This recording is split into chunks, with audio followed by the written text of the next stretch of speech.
Hello everyone, welcome to another mini blog. আজকে একটু বেরিয়ে পড়েছিলাম বড় বাজারের দিকে। আর বড় বাজারে যাব ওর জন্য এই দুধের দোকানগুলো থেকে মিষ্টি নেব না। ওর জন্য মানে কার জন্য বলো তো?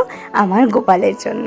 হ্যাঁ, ওর জন্য নিয়েছিলাম ক্ষীরের প্যাড়া আর তার সাথে মিল্ক কেক। আর দেখো এই জামাটা কালকে আমি ওর জন্য কিনে এনেছি। তোমরা জানো যে এরকম হালকা জামা আমার কাছে স্টকে থাকে না। আর ওর সাজানো সাজগোজের সমস্ত ভিডিও দেখতে তোমরা প্রচণ্ড ভালোবাসো। আমার গপুকে তোমরা অনেক ভালোবাসা দাও, তাই ওর তরফ থেকেও তোমাদেরকে অনেক ভালোবাসা আর আদর। এই দেখো সাজানোর পর দেখছি ওর গলার হারটাই পরাইনি, আর তারপরে আবার সব খুলিয়ে হারটা পরিয়ে তারপর ওকে বসিয়েছি। দেখে বলো তো কেমন লাগছে? কেউ নজর দিও না কিন্তু। আর জামাটা কিন্তু হলুদ রং, জানো আলো পরে এই রকম লাগছে, আবার পুরো হলুদ না, অদ্ভুত সুন্দর রংটা। আমার গোপালকে কেমন লাগছে সেটা জানিও। আর প্যাঁড়ার ভোগ প্রসাদ ওকে কীভাবে খাইয়েছিলাম সেটা পরের ভিডিওতে দেবো। আজকের মতো টাটা।